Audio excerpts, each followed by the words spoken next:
we are going to now calculate how many minutes you must spend on each mark for a 50 mark long question paper that you must spend 1 hour on, right?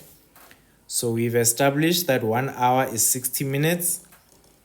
So how many marks per minute?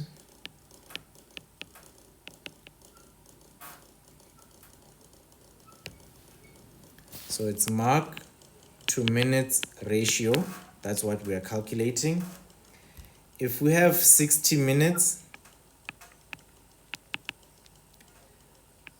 and that equates to 50 marks, then for us to get 1 mark, there's a certain amount of time we must spend. All right? And now we're going to calculate that amount of time. All right? So how we do that? Do you know this technique of cross multiplication, where you equate one scenario and then you say, in a scenario where the units are the same, but I need to find the value of that which is unknown. Do you know how to do this calculation? It's called cross multiplication. Yes, but the way you just explained it is kind of confusing. Okay, which part confused you? Where you must use the one that has the same Units. sentence at the end, I think. Because we must calculate 60 with 1 and it has minutes and mark. How do we calculate that one? Okay. Just bear with me. I want you to just follow along, and then I'll explain after the process that I use, the thinking that I use. Ne? So what we do is we are going to multiply the 1 mark with 60 minutes on one side of the equation. So this part here 60 multiplies the 1 mark, and that equates to, we don't know how many minutes, so we'll just put x and we multiply that by 50 marks. Ne? And then we want to make x the subject of the formula, so we'll divide both sides by 50 marks, so that when we do that, on this side, the 50 marks divides each other to give us 1. And then we have 50, or rather, 60 minutes times 1 mark divide by 50 marks. Ne? That will equal x. So we will have the marks, they divide each other out to give 1. So we're left with 60 minutes divide by 50, right? That will give us x. And if you use your calculator, how much is that? 60 divided by 50. It's 6 over 5. 6 over 5. Yes. Can you convert that to decimal? 1,2. So it's 1,2 minutes per mark. That's the ratio of how many minutes we must spend for each mark. So in a 50 mark question paper, where we have 1 hour to complete the question paper, we must not spend more than 1 hour, more than 1.2 minutes. So 1.2 minutes, let's see, 0.2 of 60 is 12 seconds. So we mustn't spend more than 1 minute, 12 seconds for each mark.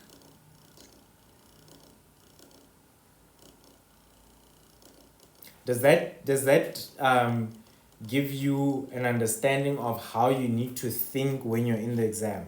Because the minute you get past this, then once you know your theory that you have to do, it's easier to say, okay, not more than a minute on every mark. So you'll have your watch maybe on your wrist and you'll just keep checking, or the big clock there. Then you know when you start, 10 marks, 10 minutes, or maybe 11 or 12 minutes, give or take. You know, that sort of thing. So every mark, you spend 1 minute, 12 seconds. Does that help you at least understand how you must approach an exam setting? Okay. Right. Now I'm going to explain, why do I think about this and why am I using these units? So the first thing is that we have a set number of, a set time that we cannot go over. You agree, Mus? We cannot go over that time, I get? And we also have a fixed number of marks that we are able to get in the question paper. All right? So we need to find out exactly how much time we should spend for each mark. If there are 60 minutes in the exam and 50 marks in the paper. That's the whole reasoning of this calculation that we just did.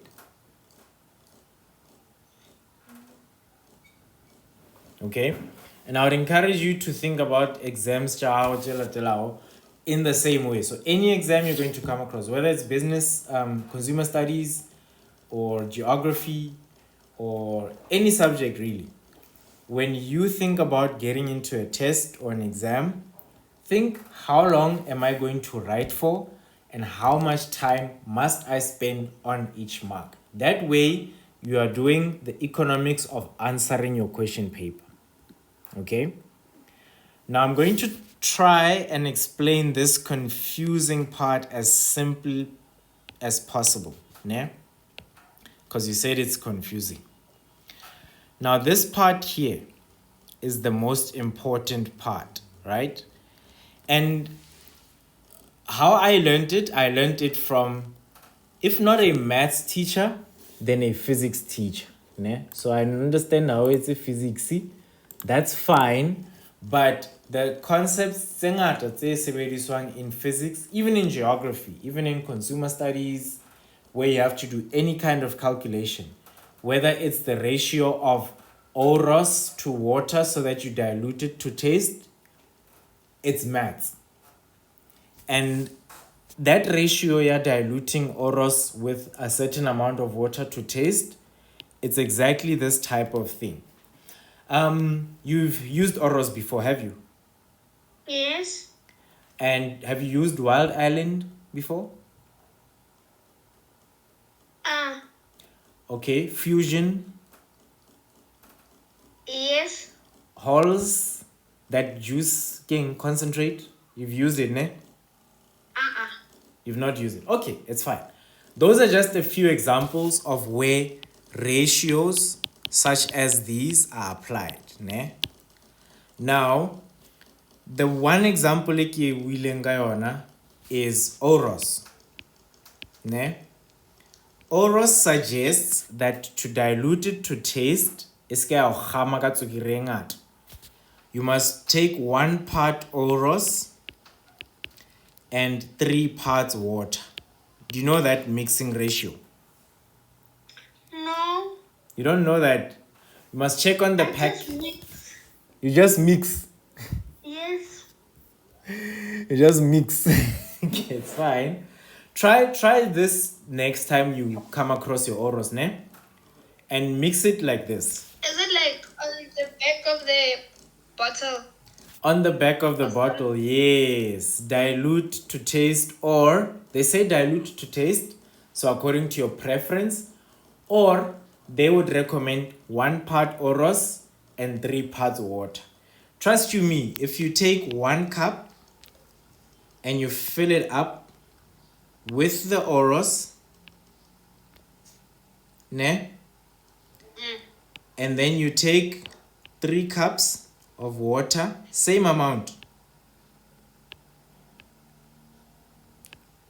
The flavor will be the oros that you know, right? So I'm using this example because it's what we call ratios. That is a ratio. It's a ratio scale. Okay, makes sense. Ratio. Now, ratios are some things you're supposed to have learned and mastered up to grade 9. But since we are revising and part of my training is remedial learning, I'm explaining it just ka bokgutshwanyane so that re fete yona. I agree you still have to do that graph that I showed you.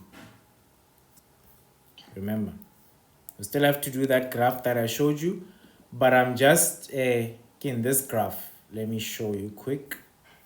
We still have to do this graph. Ne? Which looks a little bit like something you are supposed to see in the exam coming outside, I believe. Ne? We're still going to do something like this, so I don't want us to spend too much time explaining ratios. The ratio into grade 8 and 9, so they're part of the number theory as well. Part of It was nicer when you didn't have oros and water at the end. eh?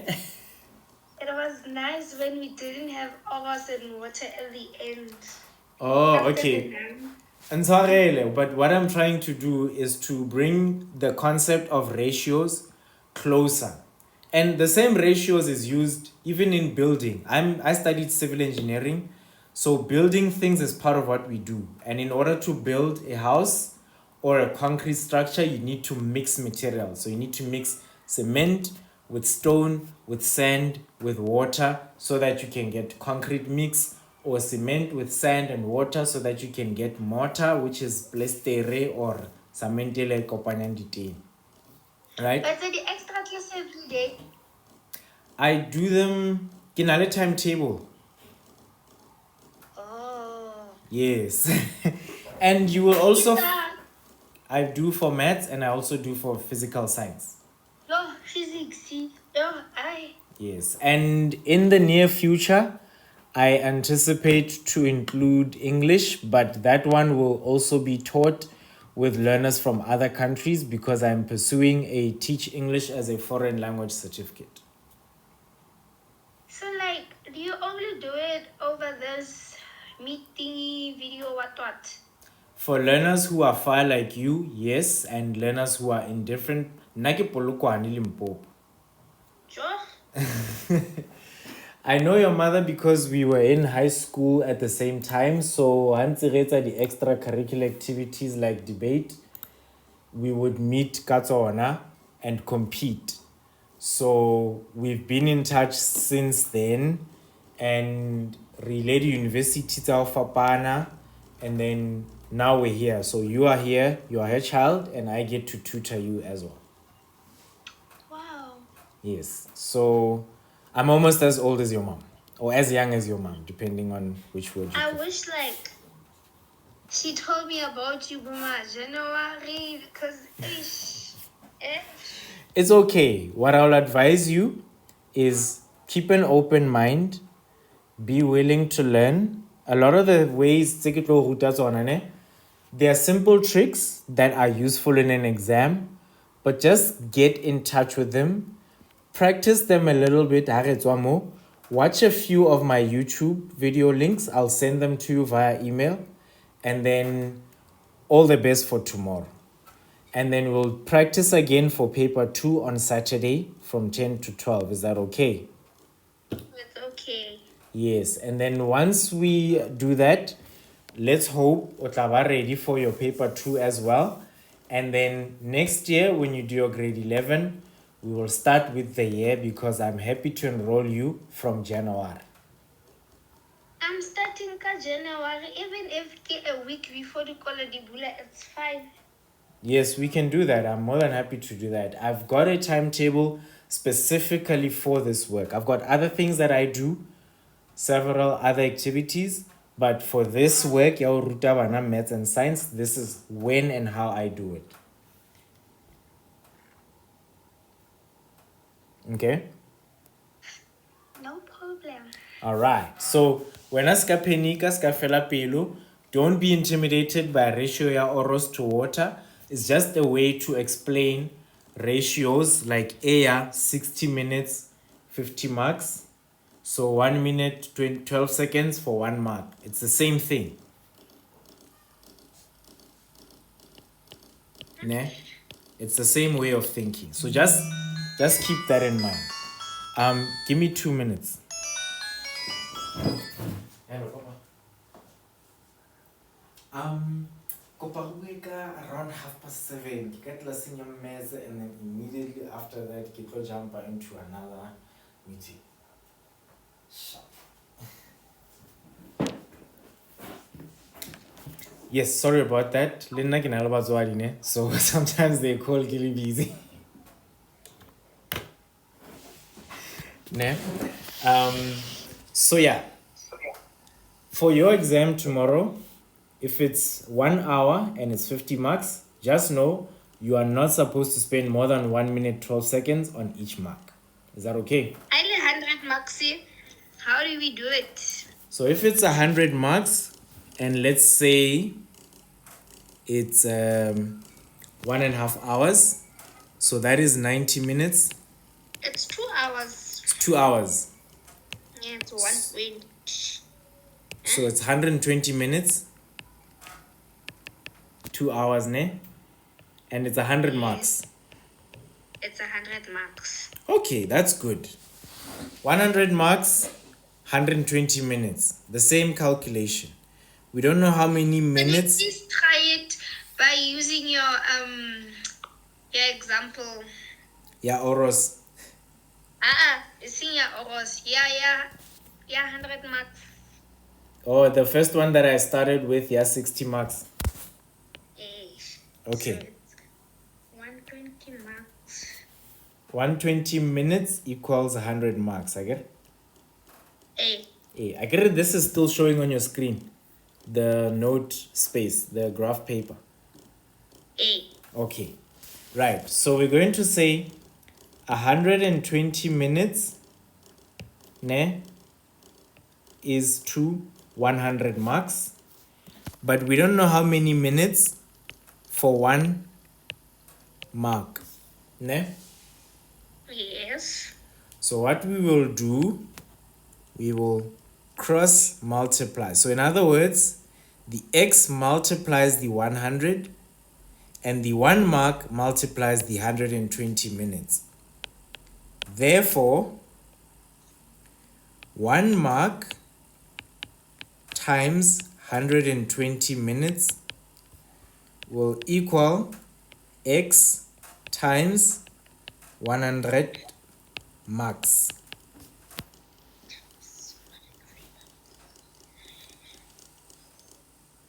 Why one? Okay. And then we must divide both sides. So we divide both sides because we want to make x the subject of the formula. So we must divide both sides by 100 marks. And then they cancel out each other. So we will have, so 1 mark times 120 minutes divided by 100 marks. Then the units study marks, they divide each other out. So any number divided by itself, or any idea divided by itself gives you back to 1. So marks, x, 1, 20, 100, a million, a billion, you can go as far as you like. Ne? It's still the same. So it's still 1.2 minutes. Ne? Oh. So no more than 1 minute 12 seconds on each mark. At least do 2. You can, but you'll have to make up for the other time that you lose on other things. So remember, if you go over 1 minute 12 seconds, you are taking time from the other marks you can get. But if you stick strictly to 1 minute 12 seconds for each mark, you will spend 2 hours and you will complete 100 marks, provided you answer everything correctly. And you can mostly get to answer everything correctly when you practice often. So after this, like go encourage her, you must practice 1 or 2 problems. Is that understood, young lady? Yes, like for each and every single topic, I must Practice 1 or 2. 1 or 2 problems. Practice 1 or 2 problems. Just so you can get comfortable. And if anything, we time. If you have a previous question paper with the number of marks, challenge yourself and say, okay, let me show you here. Challenge yourself and I have say, an app on my phone called Grade 10 Math. It has practice, equations, and corrections. right. So try one practice question depending on the chapter or subject topic. And then if it says 5 marks, tell yourself on my stopwatch, I will put the timer to 5 minutes. And then see if you can't answer in 5 minutes. And then check your answer against the correct answer. I believe it also has answers. Then check yourself against the correct answer and see. So that way, you will also get to improve your confidence in answering under pressure. So those are tricks outside of knowing the content that you can use to be able to answer questions in an exam confidently. Yeah, young lady. Yeah. Yes. So this way of thinking, I learned it more than 20 years ago. I think I was about your age. So that's like 21 years ago. And I learned it from one teacher who was teaching us Kadi extra class in answering physics questions. And I've never stopped thinking about maths and science the same. So Luena, I would encourage you, keep this thing in mind. Yeah, how many minutes for every mark you must spend, and then take it from there, ne? When coming to tests and exams. Is that okay? Yes. All right, so I'm going to switch the screen a little bit, or rather, let me not switch the screen. I'm going to draw the question, ne? So we have question 6. And this question is from the grade 10. It's 20 month. 2020, yes, exemplars question paper. So it's from 4 years back. 2020 exemplar, ne?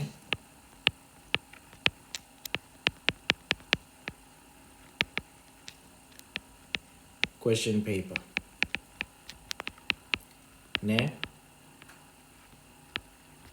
I corrupted the spelling of paper there. Sorry about that. Right. So, in this question, we are given the following functions. F of x, the function in terms of x, equals 3x squared minus 12. So I'm going to write here, ne, the typical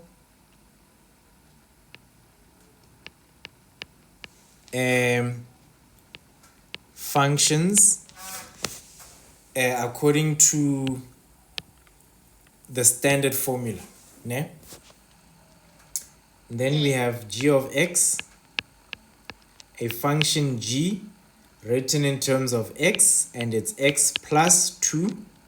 And we also have a function h or h of x equals a to the power x plus q.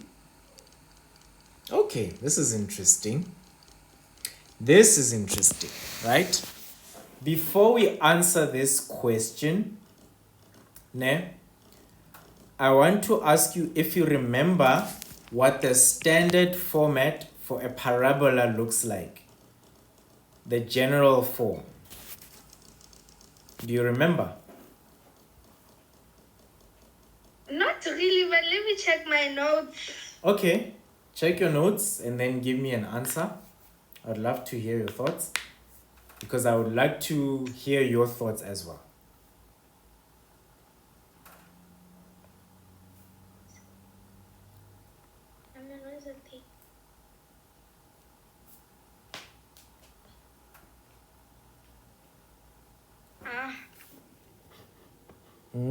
Are you winning?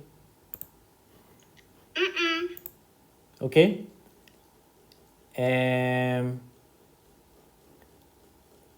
What about quadratic formula? Do you remember? No, not quadratic formula. Because I mentioned this to your mom as well. I use some of our classes for content on YouTube so that it markets my class check. And then, do you know this function where you have a to the power x? All right. So the first one is called parabolic because it has to do with a parabola. The second one is a straight line. And then the second one is a hyperbola. The third one is an exponential function. Right? So before I draw the ones the question paper, let's just quickly have a sketch. Ne? So the first function, we'll draw it. The straight line, I'll just draw it in black. Ne? So we'll just do this. Ne? Straight line, we'll draw it in black. So it looks something like that. Ne? Y equals mx plus c. Ne? So that's g of x. This one, you're familiar with it, ne? 100%. Okay, so I'm going to put another function and I'll call it j of x. And I'll call it,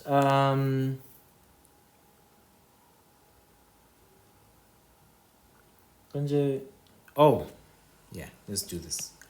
Hyperbola xy equals k, which means y equals k divided by x. Ne? Now that is the hyperbola. So we're going to draw all of these on one set of axes so that udibon. Now the second graph, I'll just encircle the definition in blue.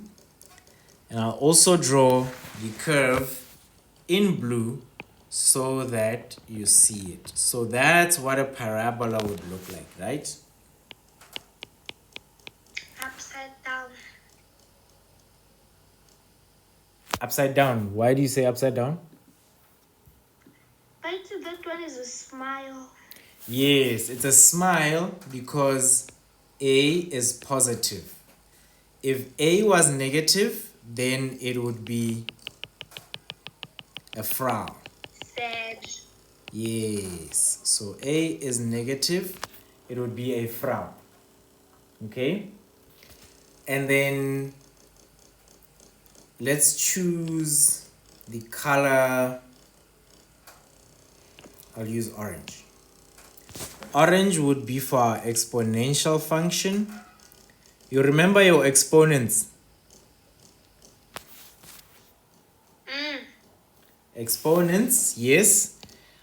In a lot of cases, when it's just a to power x like this, a power and a base like that, then where you have y-axis, which is the y-intercept, that point is always 1, right? That means wherever x is 0, so where x is 0, when you substitute there, you will get a to the power 0, and any number to the power 0 equals 1, right? So in graphic form, this curve will always pass like that, unless you do this to it, and then it experiences a shift either going up or down the y-axis. Okay? Yes. Do you remember something like this from class?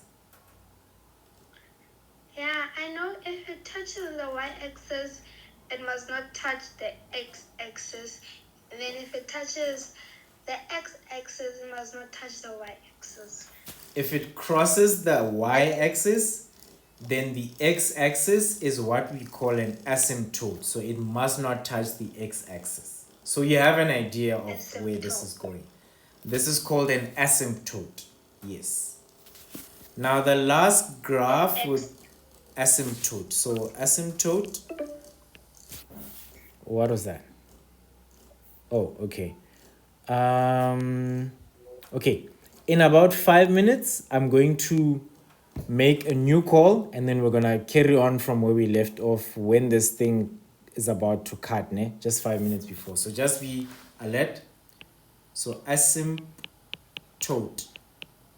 ne?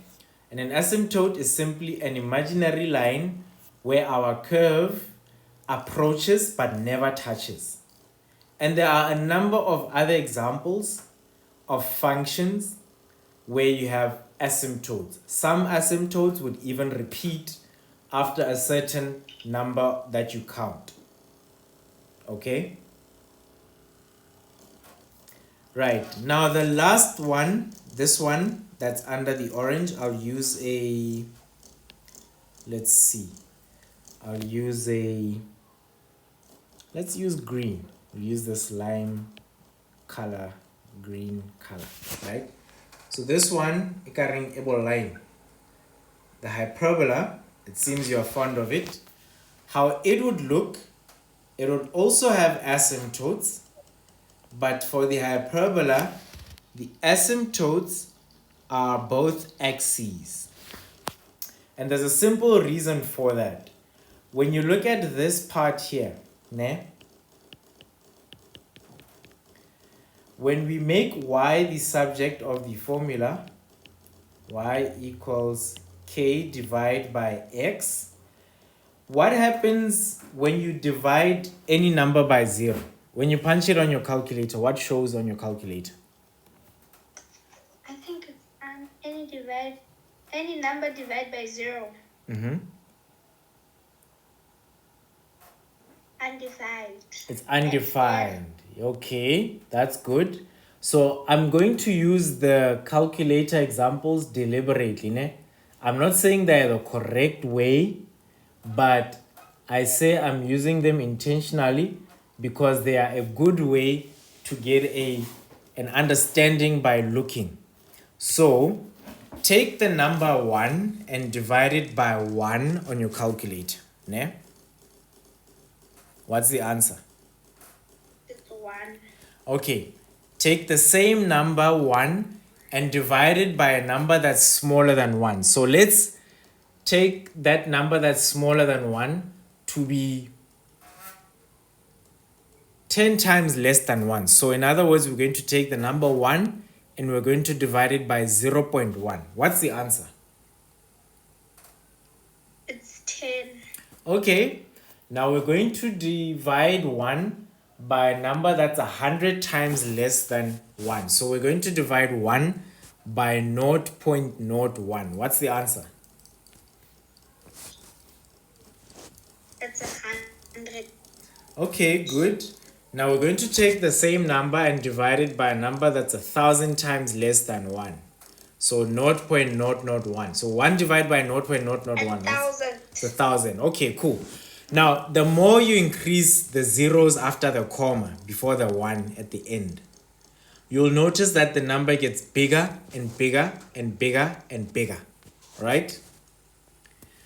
But if you say, I'm going to divide 1 by a number that's 1,000,000 times smaller than 1, that number goes 1,000,000 times into the number 1. Now you do that 1,000,000,000 times with a number that's 1,000,000,000 times smaller than 1, you'll get a number that keeps growing and it keeps growing and it keeps growing. But as you're getting smaller and smaller and smaller and smaller in the denominator, you are getting larger and larger and larger and larger. So what that looks like on the graph, yeah, hyperbola, is this. So I'll use a pink one, okay? So what you get is as x increases in number, right?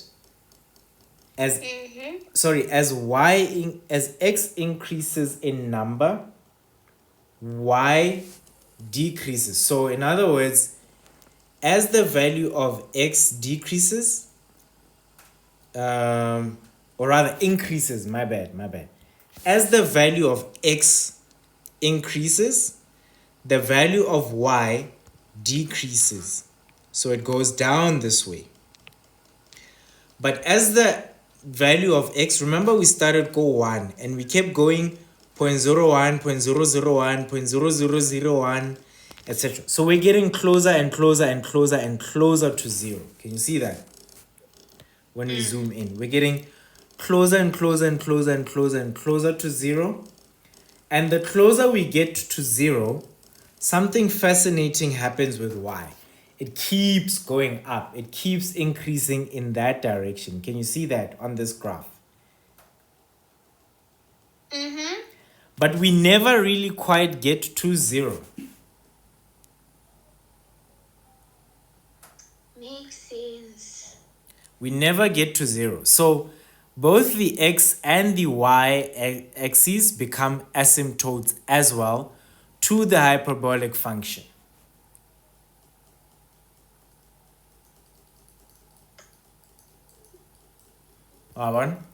And yeah, so that's just the long and short of how we can visualize these functions, right? Now, back to our problem. Our problem, which is from our exam question, which is an exam, because they're not going to ask you this theory that I'm asking in the exam. They're going to ask you to apply that theory. So we're going to do just that. Yeah? So we're going to apply that theory. And before we apply it, let me do this. I'm going to hang up our call, set up another call, and then send you an invite link that you're going to click on in the next, say, 2 to 3 minutes, and then we're back on track. Yeah? So just give us 2 minutes. Can we do that? Are you going to send it to my email account or the one I'm using right now? I'm going to send it to both, so whichever one you have access to, use it. Okay. Sharp.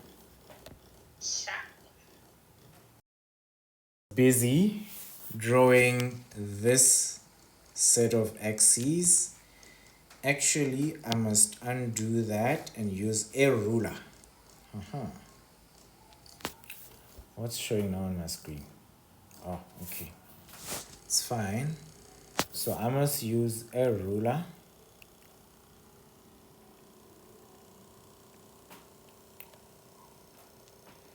Okay. Now I'm using a ruler.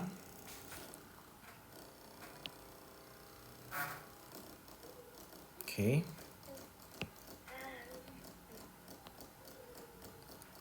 And that's our y-axis. That's our x-axis. Okay. I feel like Do you also have like Maths Lit extra classes? No, Maths Lit has never been my favorite subject, and I don't encourage it personally.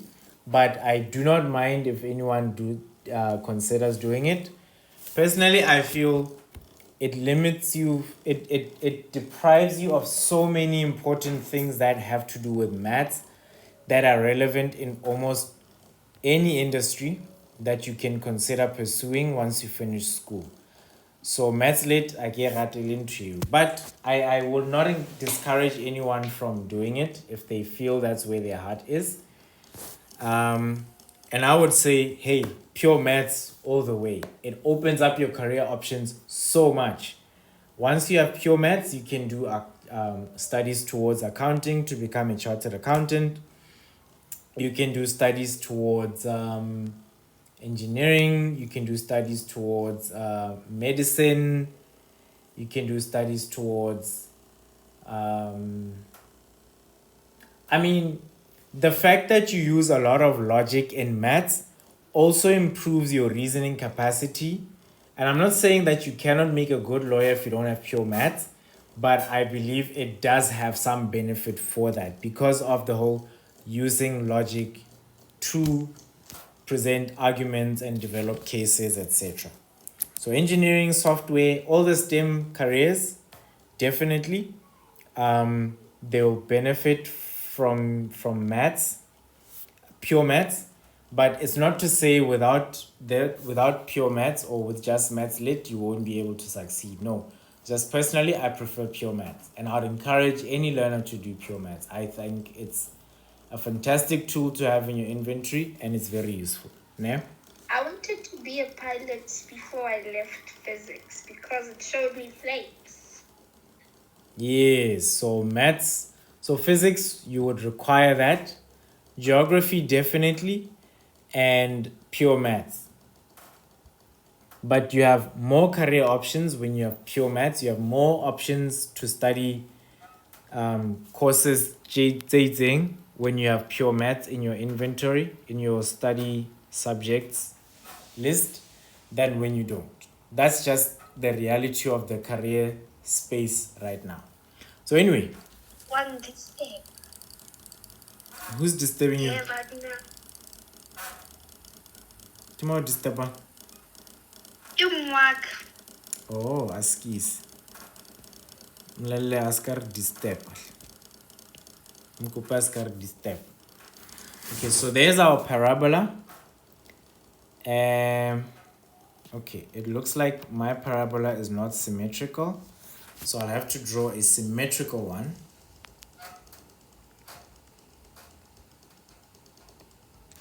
Okay.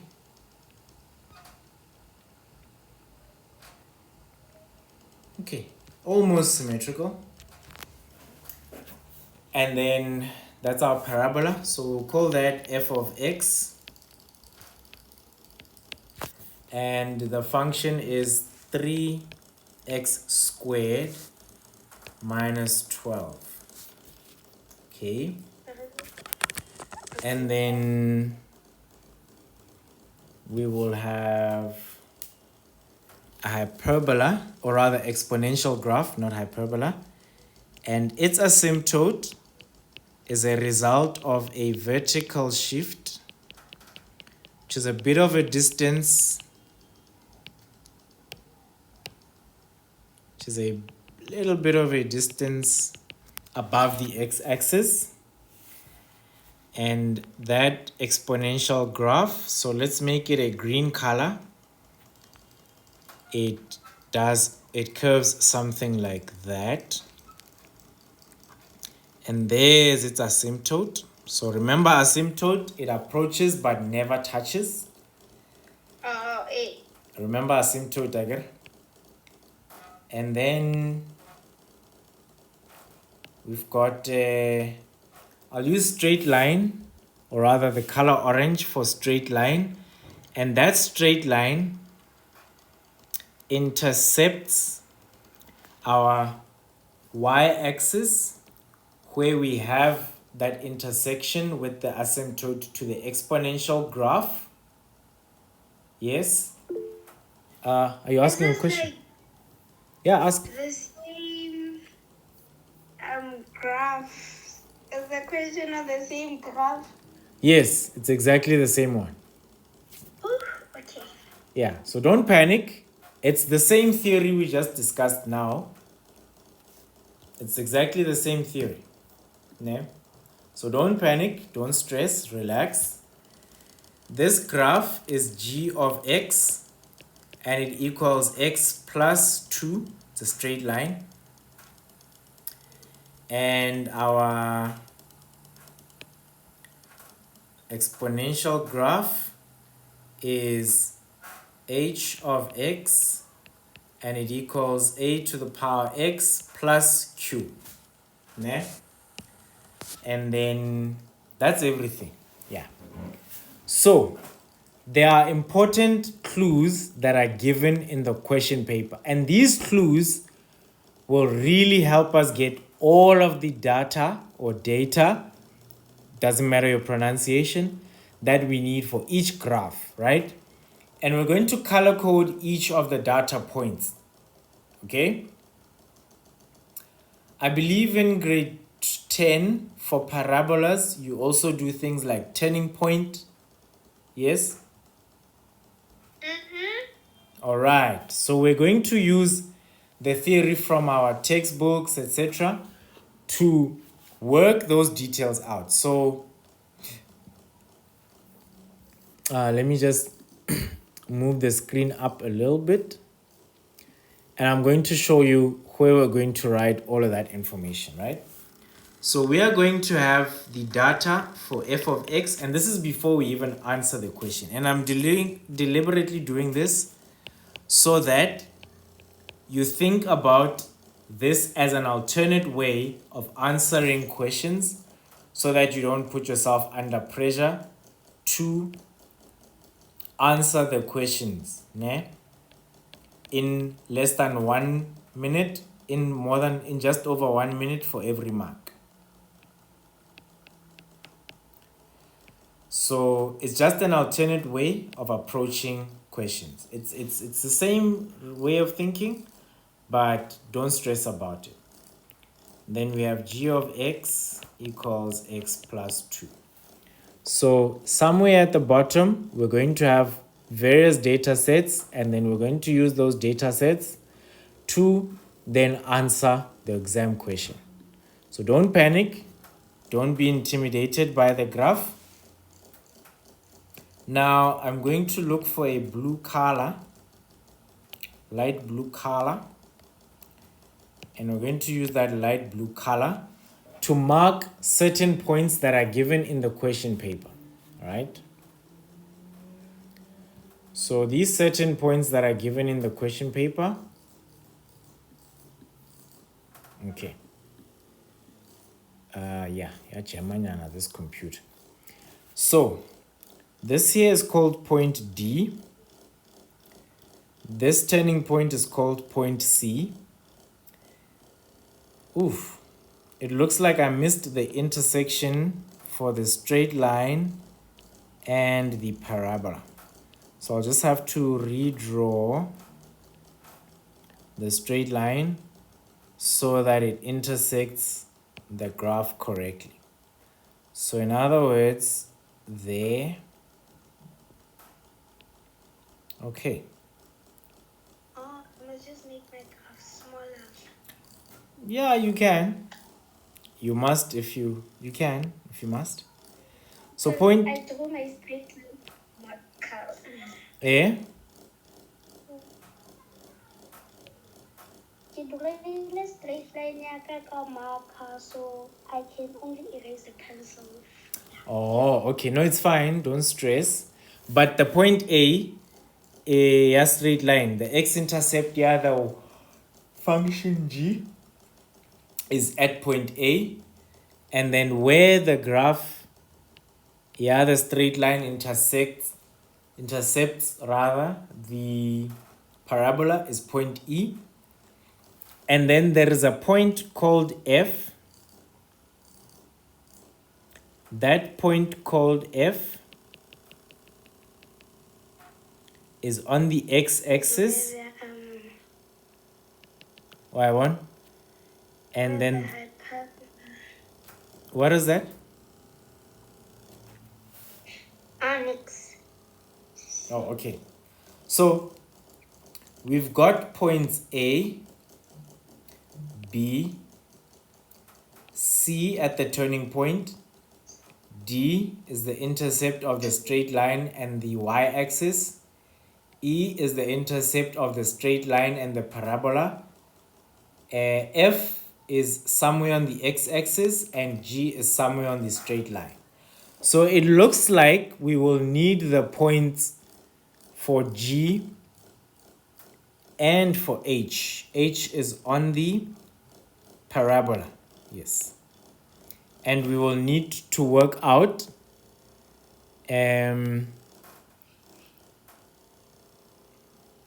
those points. Okay. We're also told that there is a point. That point is on the... Okay, let me just show you the question paper solo whilst I draw this, ne? So that you can see the question paper and you are not panicking. Okay, so in the meantime, you'll see that. And now we're told that the point K on the exponential function is 1:4. So the x value there is 1 and the y value is 4. Okay? The x value is 1 and the y value is 4. And it's on the point of the exponential function. Okay, so I'm going to... Okay, if OF equals 1. So OF is from the origin. This distance here, it equals 1 unit. And we must find the distance between G and H if OF equals 1. All right. It's a tricky question. I'll be honest with you on that one. It's a tricky question, but it doesn't mean it's impossible. And you and I are going to do it. Are you ready for us to do it? Yes. Okay. So I'm going to go back to our graph. Sorry, not our graph, our learnings. Ne? So now my suggestion would be, before even answering the questions, let's try and make sense of all this data. Ne? And what's important about this, it's going to seem like we're deviating from the answer, but we're not. We're simply getting all the important points about the graphs so that we can easily answer the points in the questions that are asked in the question paper. Now, point A is where the straight line intersects the x-axis. Now, for y equals mx plus c,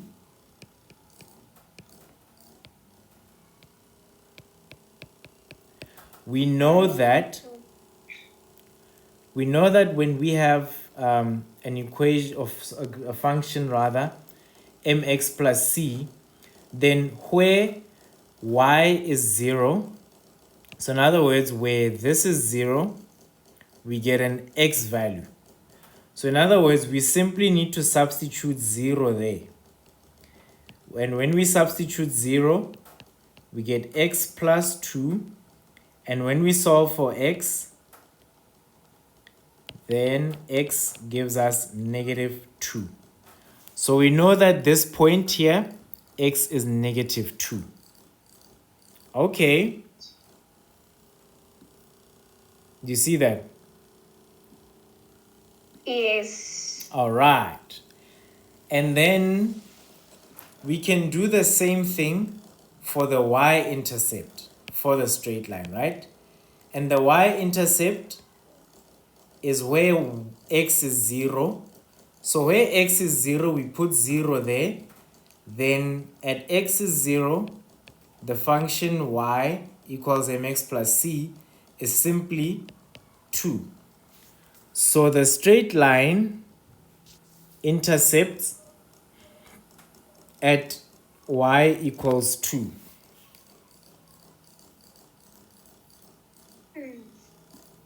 That one, you remember how we do it, I get? For straight line. Okay, I'm happy. Now we're going to do something.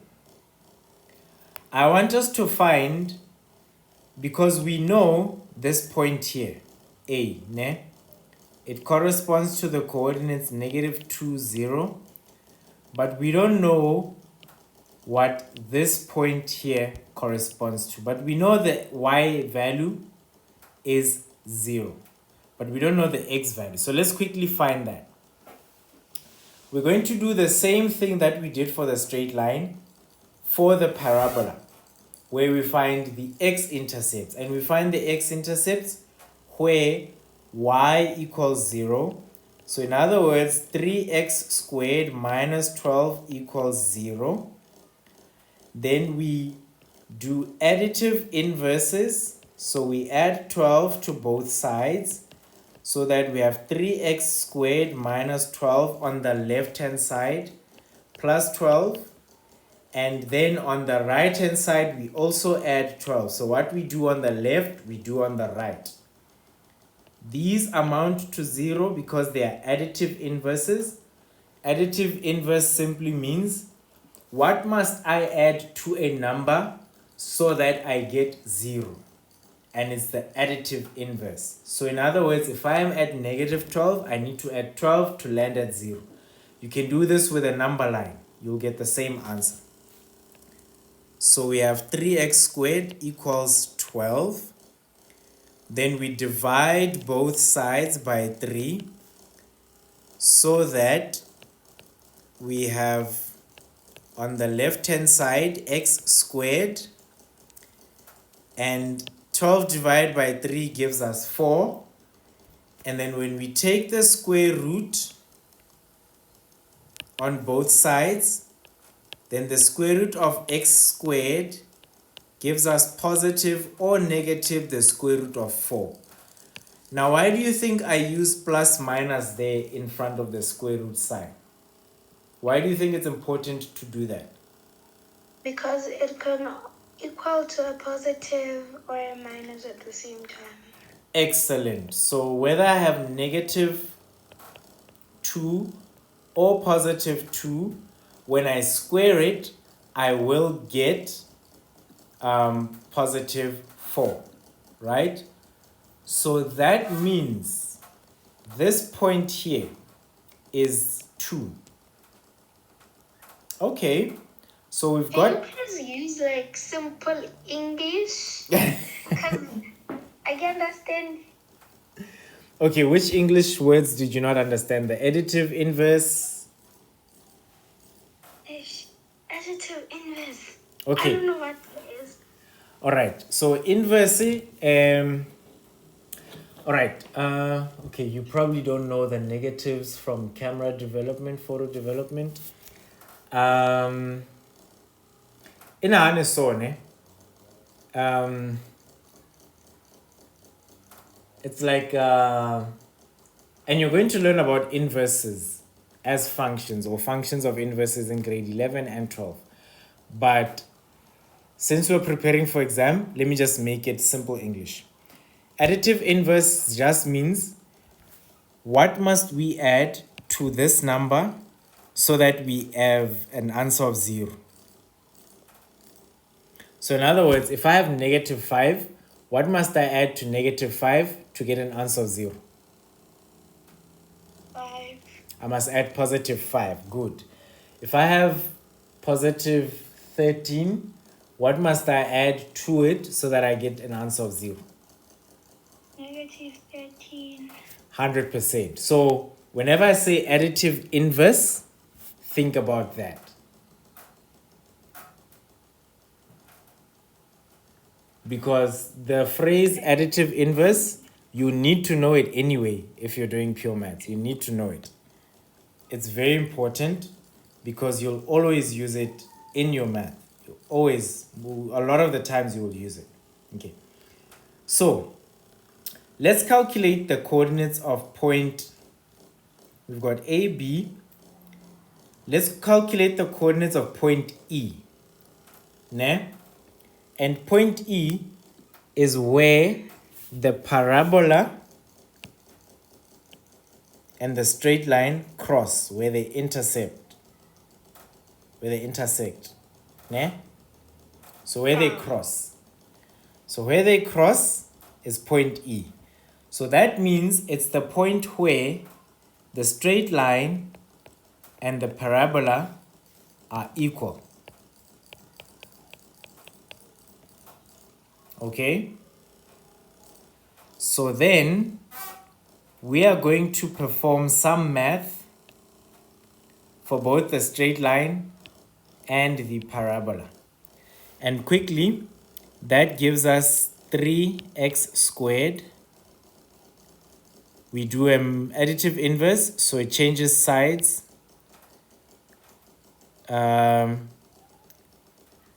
Let's say minus 12 plus 12 equals x plus 2 plus 12. That gives us 0. So we have 3x squared equals x plus 14. Ne? We can do the same for these two, so that we have 3x squared minus x minus 14 equals 0. Ooh, maybe let me not do that. Maybe let's not do that. Let's not do that. Let's not do that. Let's not do that. Okay. Let's not do the thing here, because it will risk a hole in it. I don't want us to go too far, but I wanted us to get the important points. But we know where the straight line cuts the parabola, g of x equals f of x. So let's leave it at that. Okay.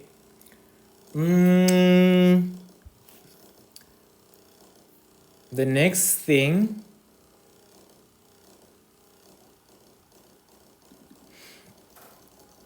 is the hyperbola. There's a number of unknowns there, but we can always solve for them. All right. Now, when answering the first question,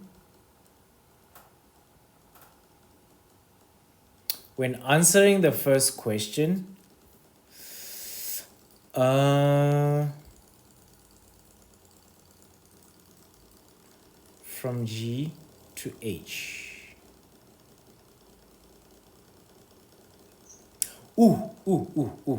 Okay. Agree we know for our straight line kx plus 2. That yes, that means our gradient, the straight line, change in y over change in x, the gradient is 1, correct? Where my gradient notes where we take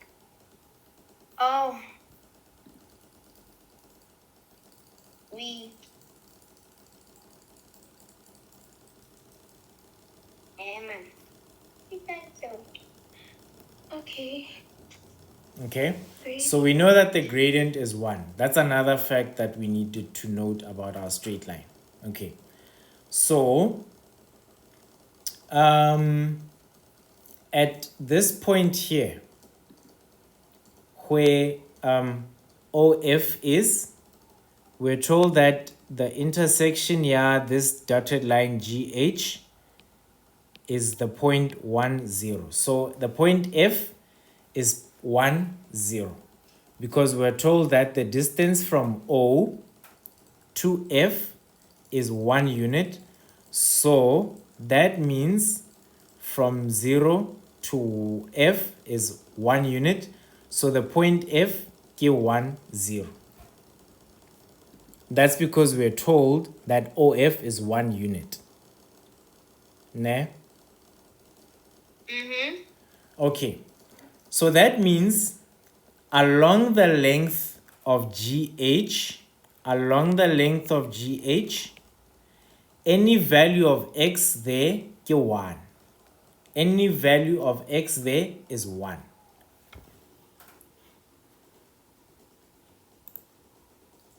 Are we still together on that one? So the value of x on that line GH is 1. Okay? Now, that means even on the straight line here, we have a value of x equaling 1. We might not necessarily know the value of y, but we do know that value is for x is 1. The value for x there is 1. We might not necessarily know that value for y, but we know that for x it's 1. Okay? So if we want to find the y value there at g, then we can simply substitute the value of x there into the straight line. So let's start. 6.1, we know that OF is 1.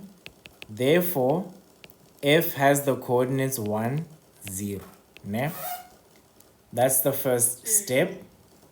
If we substitute this into g of x,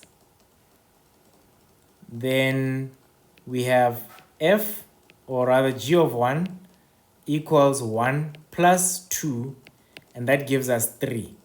So that means at this point g, the value of y is 3. So now we know the value of y. It's 3. How did we get that? So it's 1 to 3. Yes. So the point G is 1 to 3. So anywhere on the straight line, GH, this dotted line GH, the x value is 1.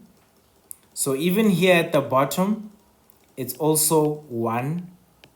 But we don't yet know the value for y. But at the straight line, we know that it's positive 3. At the parabola, it's going to be something else. We don't know that yet. But at the straight line, we know that it's 3. And we simply got that because we substituted the value for x, which equals 1, into the straight line equation, x plus 2. Ne? So now we get g of 1 equals 1 plus 2, and that gives us 3. So that's our first clue. Ne? So what does that tell us? It tells us to go from f to get to g, we count 1. Sorry, we count from 0. We go 1. And then we have 2 at the y-intercept for the straight line. And we have 3, which corresponds not only to the, what's this? The hyperbola's intercept with the y-axis. It also corresponds to the point G on the straight line. So that point G is 3 units above the x-axis. So in other words, to go from the x-axis all the way to point G, we go up 3 units.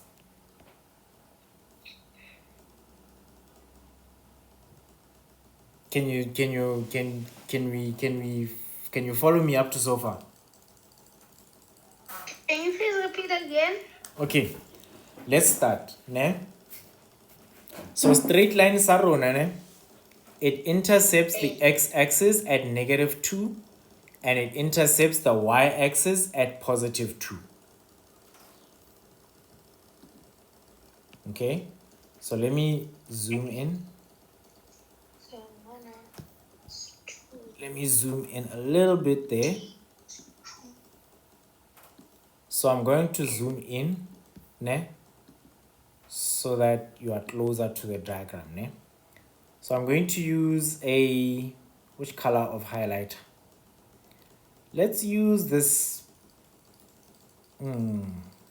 let's use the orange no, not orange. Let's use the green highlighter for now. So our straight line intercepts x-axis at -2. Well, one of that dot I just highlighted. And it also intercepts the y-axis at 2. Ne? How did we get that? We substituted where x is 0 and where y is 0 to get those points. I get you remember that we did that somewhere down here. Remember that? We did that here. Yes. Okay. Leona. Now we're going to use the same way of thinking. Ne? I want us to use the same way of thinking. And in using the same way of thinking, if we know that the distance from O to F is 1 unit, then that tells us that the x value there is 1. 1. Ne? So if we know the x value there, we know that that x value is the same along the dotted line on any point between G and H. Ne? Yes. Now we take that value for x, yeah, 1, and we substitute it first into the straight line. When we substitute it into the straight line, because we know that's the x value there, then it gives us the corresponding y value, which is 3. Because we know that G is on the straight line, if we substitute x equals 1 into the straight line, we get an answer of 1 plus 3 plus 2, and that gives us 3. Answer for H is 1 to -9, if I'm not mistaken. How did you get to that answer? I'm curious. You just substitute the 1 into the formula. Formula for what? The parabola formula, the f of x. Okay.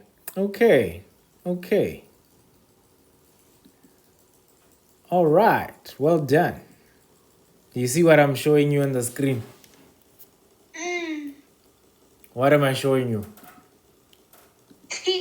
the thingy, the party thingy and hands clapping. Yes, why am I doing that? Because I got it right. That is the correct answer. So now, because we're looking for the length of G8, if you land at H equals -9, then you simply take the distance. So you don't say 3 minus 9, you say 3 minus -9, and that will give you the exact distance between G and H. So in other words, you will travel a distance of 9 units between G and H. I'm feeling. How does it feel to be able to get that answer like that? It feels exciting, but I have no idea how I got it. Okay. The trick is you simply have to substitute the value of x into both the straight line and the parabola, and you will get an answer. So I got it right. Excellent. I'm just confused on how we got the answer for point A. For point A. For point A, remember, it's where for point A, it's where the parabola intersects or cuts the x-axis, and that's where y equals 0.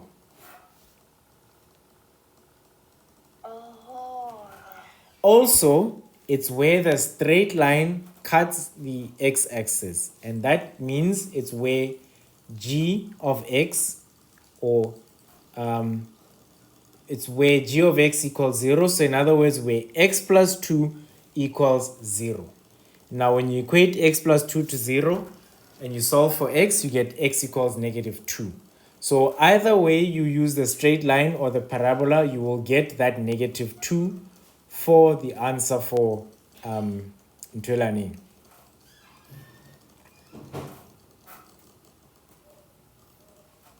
Do you follow? Can you please write it somewhere so I can copy it? Okay. Doesn't make sense. Doesn't make sense. Marikiena, I took g of x equals Yes. x plus 2, and then 0 equals x plus 2, whereby I have to take my, wait, clickable. if I move my 2 to the right, it's going to be negative 2 minus 0, then x equal, okay. Do you get It's it? making sense. You get it? So do you get it, Bonol?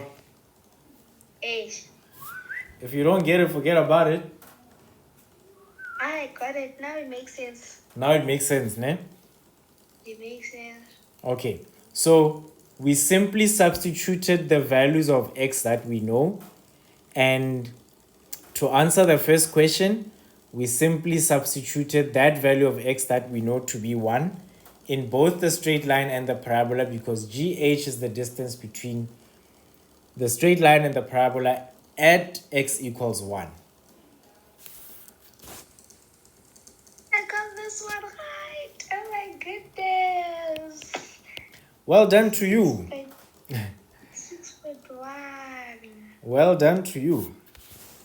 Ne? F equal 1. And then F 1, 0.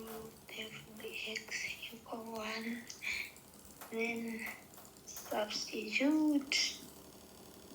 Oh, okay. Don't worry about the handwritten notes. You can write them on your own. That's good. It helps you develop the hand-eye memory that you will need for answering these kinds of questions tomorrow. That's good. But I'm also going to send you these notes in PDF so that you can access them after our class. And as soon as I'm done, I should be able to upload this video within the hour, or hopefully before I leave tonight. And then you can be able to watch our video recording today. Ne? Okay. Yeah, so I'll do my best so that you get the video recording before it's late tonight, but you can always watch it. If you got Papam, I will see you. And then you just say, oh, I need to revise this. And then you can watch. No, ke robetse, ke phaphameng, that's a big. It must be nice. Because you don't have bills to pay, that's why. You must ask your mom if she sleeps at night. No, she's always awake. Yeah, that sleep is a luxury we don't often get. But anyway, we do our best. So, now we must find the coordinates of E. I get it? A. And E is the intersection of f of x and g of x. G of x. So in other words, the parabola and the straight line are equal. Ne? Is this where we move the exponent, the variables to the left and the To the numbers? left and to the right, yes. But now it gets very interesting. So we will have, when we do that in our heads, we will have 3x squared minus x minus 14 equals 0. How did we get there? How did we get 14? All right. Remember I kept saying additive inverse. Remember I kept saying... So we added the 2 to the yes. 12. Yes, and this is how the math looks in, like, when we explain it in full. So we will have 3x squared, the first step, minus 12 minus x equals x minus x plus 2. So on this side of the equation, that gives us 0. And we are left with plus 2 equals 3x squared minus x minus 12. We do the same process again. Additive inverse. 3x squared minus x minus 12 minus 2 equals 2 minus 2. These give us 0, And we're left with 0 equals 3x squared minus x minus 4t. We can stay to the moving of the variables. To the left, to the right. Aye. It's good that you, but if you are confident that you can do the math in your head correctly, do it in your head and just write the answer. So straight from there, you jump straight there. Right? It saves you time. It shows you are clever and are very aware of what it is that you have to do.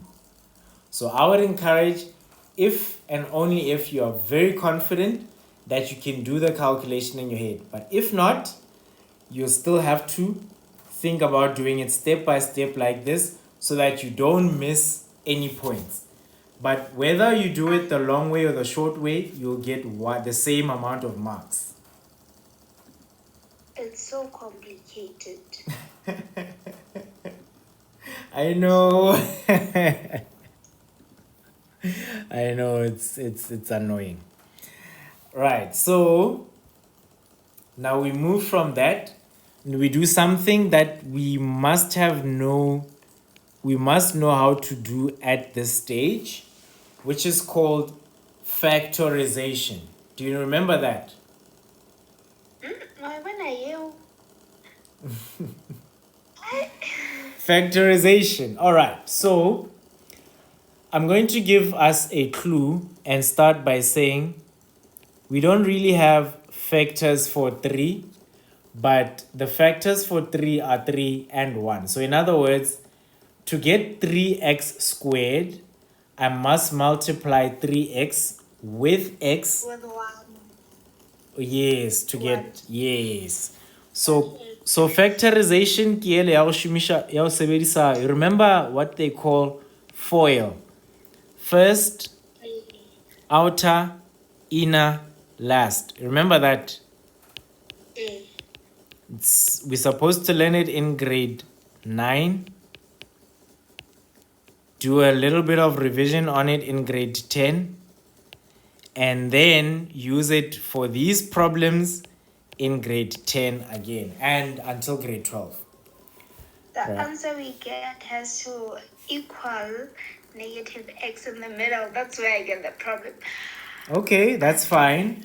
So we have the factors for 3x squared, which is 3x and x. The other one has to be negative. The other one has to be positive. Correct. So to get 14, we must multiply 2 and 7, but it's negative. So one of them has to be negative. Okay? And one of them has to be positive. Positive, yes. Okay. So how do we do that? So if we have the 3 times x, we get the 3x squared. The 3x times x, we get the 3x squared. That's 1. Then to get from 3x times, if we multiply 3x times 2, we get 6x. Okay.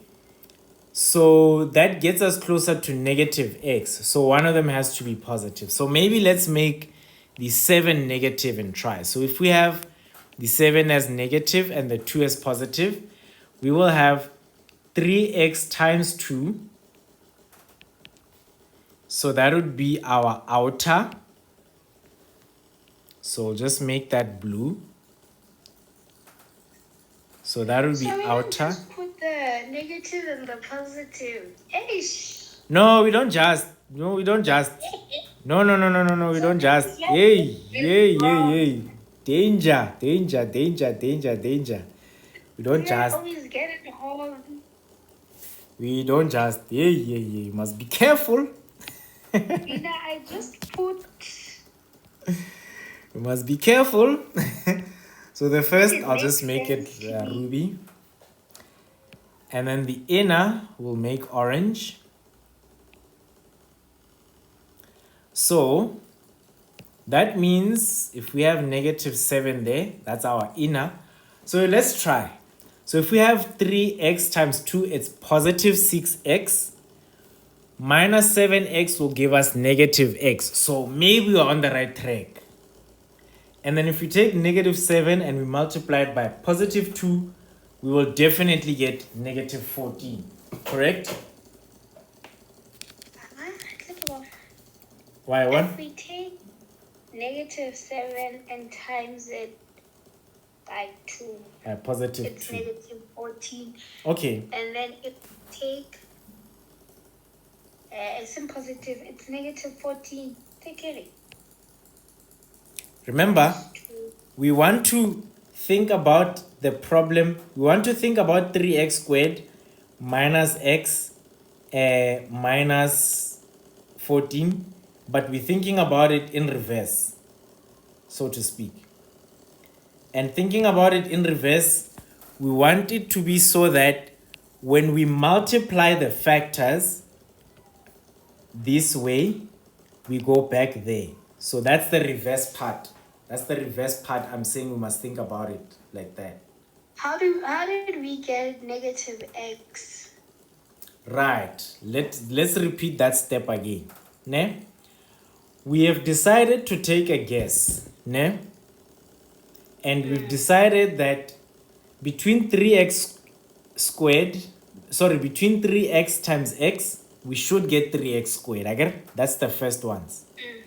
And the last ones that we must get should give us negative 14. So we decided it should be negative 7 times 2 or negative 2 times 7. Either way, we will get negative 14. Okay? So if we have negative 2 and we multiply it by positive 7, we will get negative 14. And in the same way, if we have negative 7 and we multiply it by positive 2, we will get negative 14. Agree? Right. But now, the one last step, the one last piece of the puzzle is the negative x. How can we get to negative x? So if I multiply the 3x by negative 2, I will get negative 6x. Again? And if... So let's start here. Ne? If we take 3x times x, we get 3x squared. Ne? I want us to write it down so you see. Again? Well, I want to get it on our graphing paper. Yeah. So I want us to try that. We also want to try, we're going to try with negative 2 and positive 7. Just for a start, just to see. Ne? Now when we do the outer, it's 3x times negative 2. That gives us negative 6x. Again? Bunol? 3x times negative 2 gives us negative 6x. We're still guessing. We're not at the answer yet, but we're still guessing so we get the correct answer. Then we take plus 7 times x. That gives us positive 7x. Ne?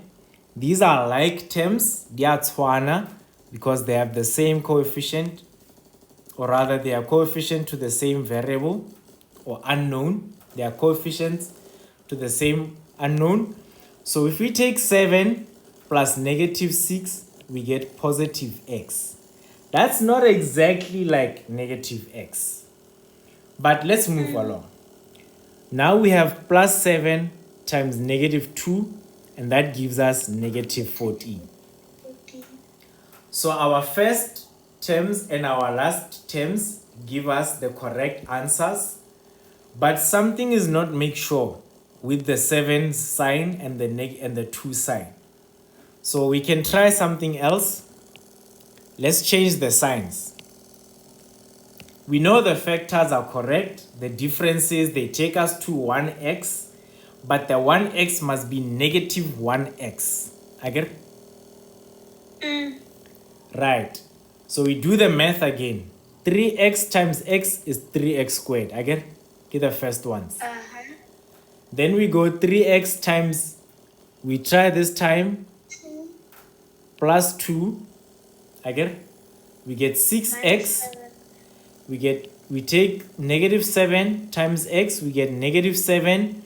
We combine the two, we get negative x. Now it looks like it's make sure. And then we take negative 7 times positive 2, and we get negative 14. Then we get the correct answer. Why one? We don't just put the sign. We don't just put, and we need to be able to do this so fast that we do it in our heads. Why one? Okay. Why one? It makes sense. It makes a lot of sense, ne? Way more than it did. Way more than it ever did. Oh, shame. I'm so happy for you. I'm so happy for you. I'm so happy for you. When I believe I'm celebrating and I'm clapping for you that you get it. So we do not just put the signs. We do not just put the signs. Anyway, since this is correct, then we factorize. Ne? We've got 10 minutes, so we must be quick. Ne? I want us to finish this question paper. Key question ID last on this question paper. So I want us to just be able to finish it. And I also have to jump into another call after this. So that means x equals 7 over 3 or x equals negative 2. That's because if we take 3x minus 7 equals 0, because remember, these two brackets, ne? These two are multiplying each other. So that means either this equals 0 or that equals 0. And when we solve those two, we go straight there. Now the math for this is 3x minus 7 is 0 or x plus 2 is 0. Ne? Therefore, x is negative 2. If we do that, x plus 2 minus 2 equals 0 minus 2. Therefore, x is minus 2. The same this side. 3x. It's giving substitution. It's giving substitution, yes. King. Additive inverse. Additive inverse. Additive inverse. Additive inverse. Additive inverse. Additive inverse It. And I know it's hard. I know. But that's more or less the long and short of it. So our answers are 7 over 3 and x over 3. Now, the question was, find the coordinates of point E. Ne? So the coordinates of point E, it's a little bit over the number 2. I get it? So since x is not negative 2, remember, straight line sarona intersects the x-axis at x equals negative 2, and it's also where it intersects or cuts the parabola. Remember that from our sketch. Remember? So that much is true. Do you see? In our sketch, that much is very, very true. Our straight line cuts there at x equals negative 2. And again, it equals it. Now we must find the y value. Where must we find that y value? We must find it here. So here, x is 7 over 3. So in other words, 2 and 1 over 3 maps onto another value of y there. We don't know what that y value is, but we're going to find it. And how do we find it? We can substitute. By using what? Say. Kiska interjector, because you might say the correct answer. Which formula are we using? We have the value for x. So we can substitute it either in the straight line or the parabola. So we have the value of x, where it's 7. Is it 7/3? Yes. So if we take g of 7/3, then we have 7/3 plus 3 is 6/3, which is 13/3. Or we can say g, or rather f of 7/3 equals 3 into 7/3 squared minus 12, and you can do the maths and you'll get to the same answer of 13/3. Where does the 6/3 come from? Oh, if you take a calculator and you divide 6 by 3, what's the answer? 6 divided 3. 2. Do you see where the 6/3 comes from? But why are we complicating it? I'm making it so that I have the same denominator with the 7/3 for the 2. Oh. And then, You see? okay. Yes. But So, how do we get it like that? oh, you just have to be creative in your mind. Sure.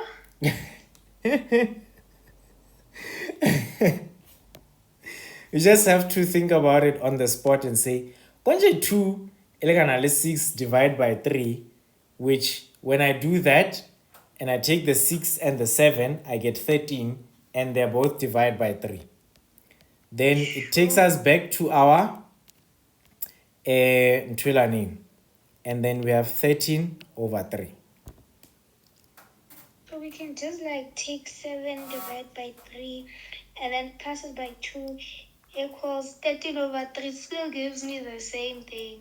You can also do that. There are a lot of ways to skin the cat, eh? So I can still use my 2. You can still use your 2 and do the math as you see fit in the shortest amount of time possible. The one with my 2 is the shortest. That's fine. You are more than welcome to do that. Now, quickly, the second question under 6.2.2 that we must do before I go is we must find the value, or rather the equation for h of x, a to the power x plus q, and we are given a point k. 1 is to 4, sorry, on the exponential graph. So what we can do is to simply substitute. This is x and y, so we will say 4 equals a to the power 1 plus q. A to the power 1 gives us a. Okay.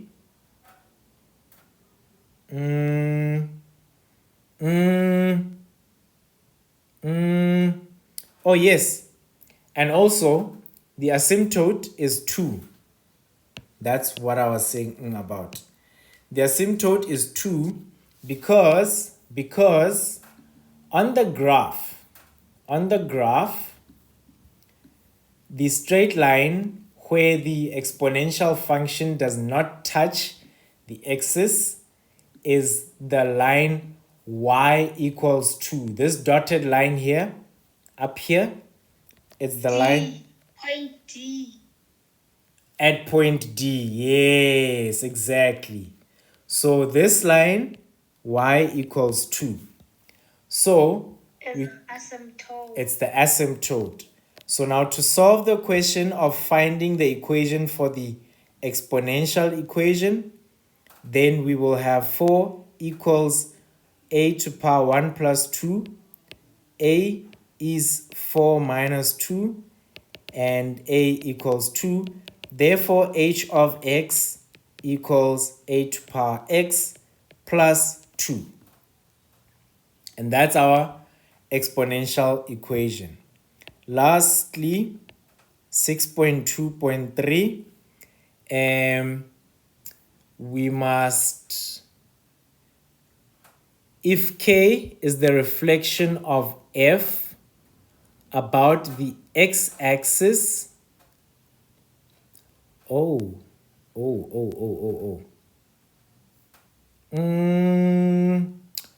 we must find the, let me explain it like this. We must find k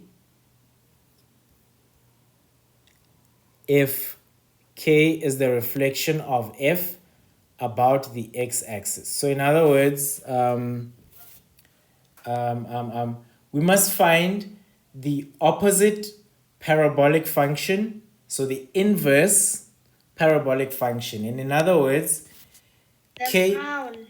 the frown version of f of x. Yes. So it's simply everything has to be negative. Everything has to be negative. So it's simply minus 3x squared plus 12. And then the last question, 6.3, we must find the values of x for which f of x, so in other words, the parabola, is greater than or equal to 0. And that is simply where x is less than negative 2 and where x is greater than positive 2. And that is the long and short of the question. 15 marks, all of this. Am I gonna get notes? Yes, I am exporting these notes as PDF now, and then they'll be downloaded. And then I simply have to wait a few minutes after our class so that I can upload our video, and then you can watch it on YouTube for your revision in the morning before class, during breakfast, whatever, before mama is at school. I wish I had breakfast. Why not? In Tarisamara. Okay, we'll talk about that another time. But for now, let's end our class, and then I gotta go, ne? We'll talk Saturday. Thank you. Thank you, and I'll see you guys Saturday again at 10 o'clock. Okay, no problem. All the best for tomorrow. Bye. I'll come back with... Tomorrow, you must practice these. I'll send you the notes tonight, and then make sure you study them in the morning before you, as you go to school, and you also watch the video, ne?